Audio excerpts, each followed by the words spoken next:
Hey, Hosebo! Eugene here. In this episode, I'm going to share what homeowners should consider from a design perspective when thinking about buying a resale HDB flat. Before we get started, do like, subscribe, and click on the notification bell of the channel for the latest updates. 卖涂料，来！ HDB has announced that the building completion of BTO projects may take up to 5 years due to the COVID-19 situation. This, coupled with the 5 years minimum occupancy period, will cost a new homeowner 10 years before any upgrading can be considered. For homeowners who are aware but unable or unwilling to accept the 10-year wait before upgrading, are switching their sights on resale HDB flats. Although relatively pricier than BTO flats, the increased demand has pushed resale flat prices higher in the recent times. With a bigger price tag, homeowners should weigh their design options while house hunting, so that their search can be narrowed down objectively using design-based considerations. In the most objective sense, the one factor that underpins all decisions is budget. After factoring the purchase price, stamp duties, and conveyancing fees of when purchasing a resale flat, the next consideration is: does your renovation budget allow you to renovate the entire unit to your liking?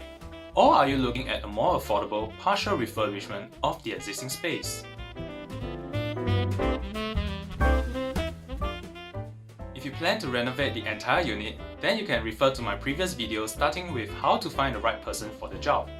If you have set aside budget for a partial refurbishment of the existing space, then consider these points when house hunting. Can the existing layout and utilization of spaces accommodate your family's current and possibly future lifestyle? For example, there is a built-in kitchen island in the dining area. However, you would prefer to have a larger dining table in its place instead. Is the existing kitchen layout something that you are comfortable using? Two of the bedrooms have been merged together to make a larger bedroom, but actually you really prefer to have them separate because your children will eventually need their own rooms. The last point also serves as a reminder for homeowners who have combined bedrooms.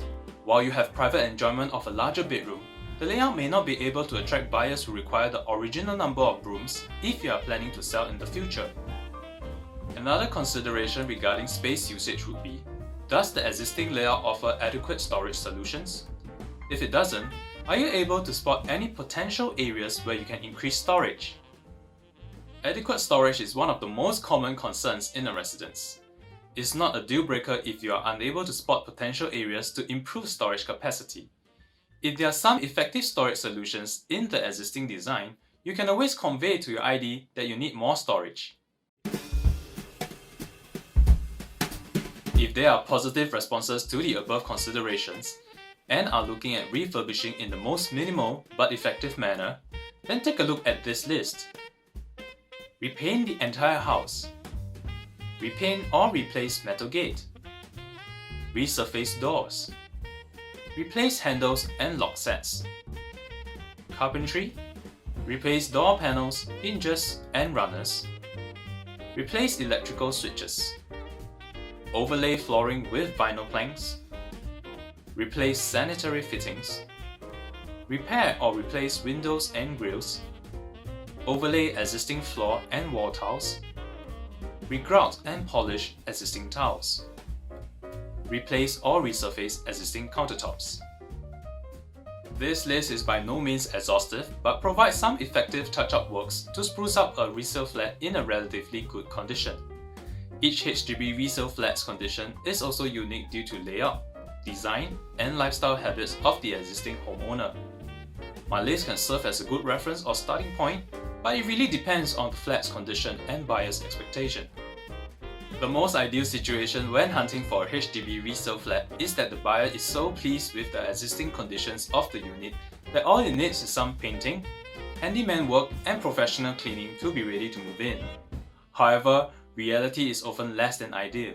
That means in most cases, it requires more foresight, planning and managing expectations and finances before and during house hunting.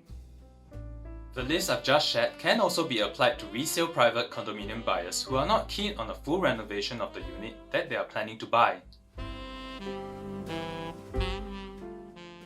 With that, I hope this episode has been helpful to you out there. Do leave a comment below if there are other ID topics that you'd like me to explore. Don't forget to like, subscribe, and hit the bell for the latest updates on this channel. I'm Eugene. Merry Christmas, and this has been Shijin Does It.